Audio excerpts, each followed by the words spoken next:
PSC Malayalam ചാനലിലേക്ക് എല്ലാവർക്കും സ്വാഗതം. ഇന്ന് നമ്മൾ ചർച്ച ചെയ്യുന്നത് ഒക്ടോബർ 11 പുറത്തിറങ്ങിയ തൊഴിൽ വാർത്തയിലെ പുതിയ SCERT ചാപ്റ്ററിനെ ബേസ് ചെയ്തിട്ടുള്ള പോയിന്റുകളാണ്. 10ാം ക്ലാസ്സിലെ ദിനാന്തരീക്ഷ സ്ഥിതിയും കാലാവസ്ഥയും എന്ന ചാപ്റ്ററിലെ പുതിയ വിവരങ്ങളാണ് ഇന്നത്തെ വീഡിയോയിൽ നമ്മൾ ചർച്ച ചെയ്യുന്നത്. നമുക്ക് പോയിന്റിലേക്ക് കിടക്കാം.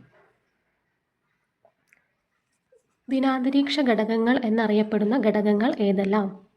സൂര്യപ്രകാശത്തിന് അനുസൃതമായ അന്തരീക്ഷ താപനില, മർദ്ദം, കാറ്റ്, ആർദ്രത. ദിനാന്തരീക്ഷ ഘടകങ്ങൾ എന്നറിയപ്പെടുന്ന ഘടകങ്ങൾ ഏതെല്ലാം? സൂര്യപ്രകാശത്തിന് അനുസൃതമായ അന്തരീക്ഷ താപനില, മർദ്ദം, കാറ്റ്, ആർദ്രത. ഒരു നിശ്ചിത പ്രദേശത്ത് ഹ്രസ്വകാലയളവിൽ അനുഭവപ്പെടുന്ന താപനില, അന്തരീക്ഷ മർദ്ദം, കാറ്റുകൾ, ആർദ്രത, വർഷണം തുടങ്ങിയ സാഹചര്യങ്ങളെ എങ്ങനെ വിശേഷിപ്പിക്കുന്നു? ദിനാന്തരീക്ഷ സ്ഥിതി അഥവാ വെതർ. ഒരു നിശ്ചിത പ്രദേശത്ത് ഹ്രസ്വകാലയളവിൽ അനുഭവപ്പെടുന്ന താപനില, അന്തരീക്ഷ മർദ്ദം, കാറ്റുകൾ, ആർദ്രത, വർഷണം തുടങ്ങിയ സാഹചര്യങ്ങളെ എങ്ങനെ വിശേഷിപ്പിക്കുന്നു? ദിനാന്തരീക്ഷ സ്ഥിതി. ഒരു വിശാല ഭൂപ്രദേശത്ത് ദീർഘകാലമായി അനുഭവപ്പെടുന്ന ദിനാവസ്ഥ സാഹചര്യങ്ങളുടെ ശരാശരി എപ്രകാരം അറിയപ്പെടുന്നു? കാലാവസ്ഥ, ക്ലൈമറ്റ്. ഒരു വിശാല ഭൂപ്രദേശത്ത് ദീർഘകാലമായി അനുഭവപ്പെടുന്ന ദിനാവസ്ഥ സാഹചര്യങ്ങളുടെ ശരാശരി എപ്രകാരം അറിയപ്പെടുന്നു? കാലാവസ്ഥ. ഏകദേശം എത്ര വർഷത്തെ ദിനാവസ്ഥാ സാഹചര്യങ്ങൾ പരിഗണിച്ചാണ് ഒരു പ്രദേശത്തിൻ്റെ കാലാവസ്ഥ നിർണ്ണയിക്കുന്നത്? 35 മുതൽ 40 വർഷങ്ങൾ. ഏകദേശം എത്ര വർഷത്തെ ദിനാവസ്ഥാ സാഹചര്യങ്ങൾ പരിഗണിച്ചാണ് ഒരു പ്രദേശത്തിൻ്റെ കാലാവസ്ഥ നിർണ്ണയിക്കുന്നത്? 35 മുതൽ 40 വരെ വർഷങ്ങൾ. ഭൂമുഖത്തെ സസ്യജന്തുജാലങ്ങളിലും മനുഷ്യജീവിതത്തിലും വൈവിധ്യം തീർക്കുന്നതിൽ നിർണായകമായതെന്ത്? അതത് പ്രദേശത്തെ കാലാവസ്ഥാ സാഹചര്യങ്ങൾ. ഭൂമുഖത്തെ സസ്യജന്തുജാലങ്ങളിലും മനുഷ്യജീവിതത്തിലും വൈവിധ്യം തീർക്കുന്നതിൽ നിർണായകമായതെന്ത്? അതത് പ്രദേശത്തെ കാലാവസ്ഥാ സാഹചര്യങ്ങൾ.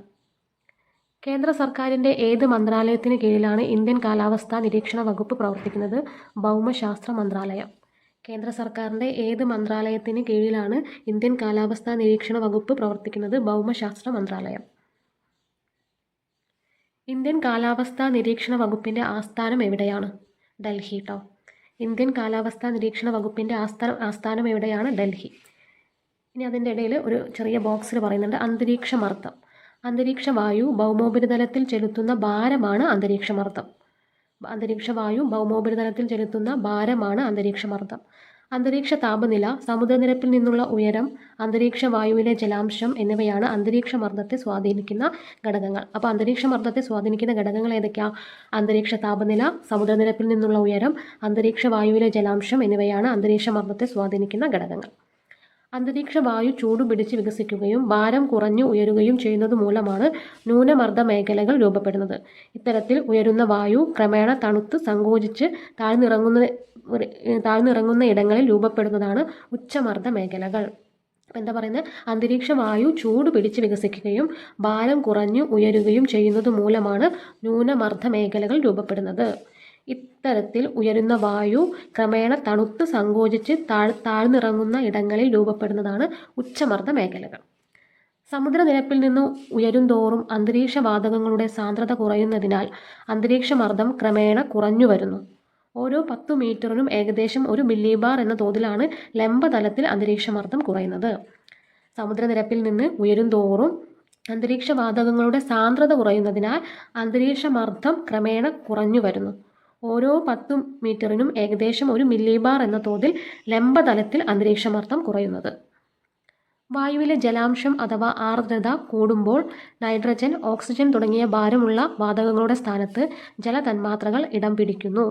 ജലതന്മാത്രകൾക്ക് ഭാരം കുറവായതിനാൽ വരണ്ട വായുവിനെ അപേക്ഷിച്ച് ആർദ്ര വായുവിൽ അന്തരീക്ഷമർദ്ദം കുറവായിരിക്കും. വായുവിലെ ജലാംശം അഥവാ ആർദ്രത കൂടുമ്പോൾ നൈട്രജൻ, ഓക്സിജൻ തുടങ്ങിയ ഭാരമുള്ള വാതകങ്ങളുടെ സ്ഥാനത്ത് ജലതന്മാത്രകൾ ഇടം പിടിക്കുന്നു. ജലതന്മാത്രകൾക്ക് ഭാരം കുറവായതിനാൽ വരണ്ട വായുവിനെ അപേക്ഷിച്ച് ആർദ്ര വായുവിൽ അന്തരീക്ഷമർദ്ദം കുറവായിരിക്കും. അടുത്ത പോയിന്റ്, ഇന്ത്യൻ കാലാവസ്ഥാ നിരീക്ഷണ വകുപ്പിൻ്റെ ഇന്ത്യക്ക് പുറത്തുള്ള നിരീക്ഷണ സ്റ്റേഷനുകൾ പ്രവർത്തിക്കുന്നതെവിടെ? അന്റാർട്ടിക്ക. ഇന്ത്യൻ കാലാവസ്ഥാ നിരീക്ഷണ വകുപ്പിൻ്റെ ഇന്ത്യക്ക് പുറത്തുള്ള നിരീക്ഷണ സ്റ്റേഷനുകൾ പ്രവർത്തിക്കുന്നതെവിടെ? അന്റാർട്ടിക്ക. ഭൂമിയുടെ പ്രധാന ഊർജ്ജ സ്രോതസ്സായ സൂര്യനിൽ ഊർജ്ജമുണ്ടാകുന്നത് ഏത് പ്രക്രിയയിലൂടെയാണ്? അണുസംയോജനം, ന്യൂക്ലിയർ ഫ്യൂഷൻ. ഭൂമിയുടെ പ്രധാന ഊർജ്ജ സ്രോതസ്സായ സൂര്യനിൽ ഊർജ്ജം ഉണ്ടാകുന്നത് ഏത് പ്രക്രിയയിലൂടെയാണ്? അണുസംയോജനം അഥവാ ന്യൂക്ലിയർ ഫ്യൂഷൻ. സൂര്യനിൽ വൻതോതിൽ രൂപപ്പെടുന്ന ഊർജ്ജം ഏതിനം തരംഗങ്ങളായാണ് വികിരണം ചെയ്യപ്പെടുന്നത്? ഹ്രസ്വതരംഗങ്ങളായി. സൂര്യനിൽ വൻതോതിൽ രൂപപ്പെടുന്ന ഊർജ്ജം ഏതിനം തരംഗങ്ങളായാണ് വികിരണം ചെയ്യപ്പെടുന്നത്? ഹ്രസ്വതരംഗങ്ങളായി. സൂര്യനിൽ നിന്നുള്ള വികിരണത്തിൻ്റെ ചെറിയൊരു ഭാഗം മാത്രമാണ് ഭൗമോപരിതലത്തിലെത്തുന്നത്. ഇത് ഏകദേശം എത്ര ഭാഗമാണ്? 200 ദശകത്തിൻ്റെ ഒരു ഭാഗം. സൂര്യനിൽ നിന്നുള്ള വികിരണത്തിൻ്റെ ചെറിയൊരു ഭാഗം മാത്രമാണ് ഭൗമോപരിതലത്തിലെത്തുന്നത്. ഇത് ഏകദേശം എത്ര ഭാഗമാണ്? 200 ദശലക്ഷത്തിൻ്റെ ഒരു ഭാഗം. ഭൗമോപരിതലത്തിലേക്ക് എത്തുന്ന സൗരകിരണത്തിൻ്റെ അളവ് എങ്ങനെ അറിയപ്പെടുന്നു? ഇൻസൊലേഷൻ. ഭൗമോപരിതലത്തിലേക്ക് എത്തുന്ന സൗരകിരണത്തിൻ്റെ അളവ് എങ്ങനെ അറിയപ്പെടുന്നു? ഇൻസൊലേഷൻ. അന്തരീക്ഷത്തിലൂടെ കടന്നുവരുന്ന സൗരവികിരണം അന്തരീക്ഷത്തെ കാര്യമായി ചൂടുപിടിപ്പിക്കാത്തതിന് കാരണമെന്ത്? ഹ്രസ്വതരംഗങ്ങളായതിനാൽ. അന്തരീക്ഷത്തിലൂടെ കടന്നുവരുന്ന സൗരകിരണം അന്തരീക്ഷത്തെ കാര്യമായി ചൂടുപിടിപ്പിക്കാത്തതിന് കാരണമെന്ത്? ഹ്രസ്വതരംഗങ്ങളായതിനാൽ. സൂര്യനിൽ നിന്ന് ഭൂമിയിലേക്ക് എത്തുന്ന സൗര വികിരണത്തിൻ്റെ ഒരു ഭാഗത്തെ ആഗിരണം ചെയ്യുന്ന അന്തരീക്ഷ ഘടകങ്ങളായ മേഘങ്ങളും പൊടിപടലങ്ങളും. സൂര്യനിൽ നിന്ന് ഭൂമിയിലേക്ക് എത്തുന്ന സൗരവികിരണത്തിൻ്റെ ഒരു ഭാഗത്തെ ആഗിരണം ചെയ്യുന്ന അന്തരീക്ഷ ഘടകങ്ങളായ മേഘങ്ങളും പൊടിപടലങ്ങളും.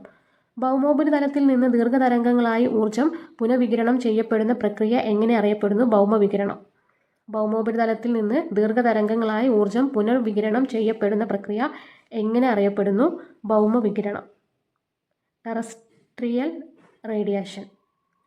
ഭൗമവികിരണത്തെ അന്തരീക്ഷത്തിലെ കാർബൺ ഡൈ ഓക്സൈഡ് പോലുള്ള ഹരിതഗൃഹവാതകങ്ങൾ ആഗിരണം ചെയ്യുന്നത് അന്തരീക്ഷത്തെ ചൂടുപിടിപ്പിക്കുന്നത് എങ്ങനെ അറിയപ്പെടുന്നു? ഹരിതഗൃഹ പ്രഭാവം. ഭൗമവികിരണത്തെ അന്തരീക്ഷത്തിലെ കാർബൺ ഡൈ ഓക്സൈഡ് പോലുള്ള ഹരിതഗൃഹവാതകങ്ങൾ ആഗിരണം ചെയ്യുന്നത് അന്തരീക്ഷത്തെ ചൂടുപിടിപ്പിക്കുന്നത് എങ്ങനെ അറിയപ്പെടുന്നു? ഹരിതഗൃഹ പ്രവാഹം. അന്തരീക്ഷത്തിലൂടെ എത്തിച്ചേരുന്ന ആകെ സൗരോർജ്ജത്തിൻ്റെ എത്ര ശതമാനം പ്രതിഫലനത്തിലൂടെ തിരിച്ചു പോവുകയും അന്തരീക്ഷ വസ്തുക്കൾ ആഗിരണം ചെയ്യുകയും ചെയ്യുന്നു? യഥാക്രമം 35%, 14%. അന്തരീക്ഷത്തിലൂടെ എത്തിച്ചേരുന്ന ആകെ സൗരോർജ്ജത്തിൻ്റെ എത്ര ശതമാനം പ്രതിഫലനത്തിലൂടെ തിരിച്ചു പോവുകയും, അതായത് 35% പ്രതിഫലനത്തിലൂടെ തിരിച്ചു പോവുകയും അന്തരീക്ഷ വസ്തുക്കൾ ആഗിരണം ചെയ്യുകയും, അന്തരീക്ഷ വസ്തുക്കൾ ആഗിരണം ചെയ്യുന്നത് 14%ആണ് കേട്ടോ.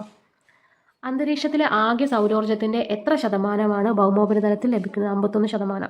അന്തരീക്ഷത്തിലെത്തുന്ന ആകെ സൗരോർജ്ജത്തിൻ്റെ എത്ര ശതമാനമാണ് ഭൗമോപരിതലത്തിൽ ലഭിക്കുന്നത്? 51%. പ്രതിദിനം ഭൂമിയിലേക്ക് എത്തുന്ന ഏതാണ്ട് മുഴുവൻ ഊർജ്ജവും പുനഃവികിരണം ചെയ്യപ്പെടുന്നതിലൂടെ ഭൗമോപരിതല താപം ക്രമാതീതമായി കൂടാതെയും കുറയാതെയും സന്തുലിതമായി നിലനിർത്താനാകുന്ന പ്രക്രിയയെ എങ്ങനെ വിളിക്കുന്നു?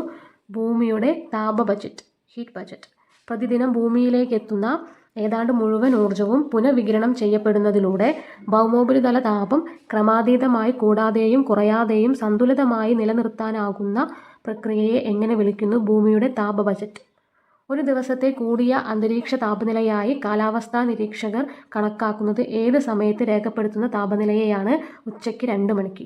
ഒരു ദിവസത്തെ കൂടിയ അന്തരീക്ഷ താപനിലയായി കാലാവസ്ഥാ നിരീക്ഷകർ കണക്കാക്കുന്നത് ഏത് സമയത്ത് രേഖപ്പെടുത്തുന്ന താപനിലയെയാണ്? ഉച്ചയ്ക്ക് 2 മണിക്ക്. ഇത്രയും പോയിന്റുകളാണ് ഇന്നത്തെ വീഡിയോയിൽ നമ്മൾ ചർച്ച ചെയ്യുന്നത്. ഇതിൻ്റെ ബാക്കി പോയിന്റുകൾ നെക്സ്റ്റ് വീഡിയോ പാർട്ട് 2 കാണാം.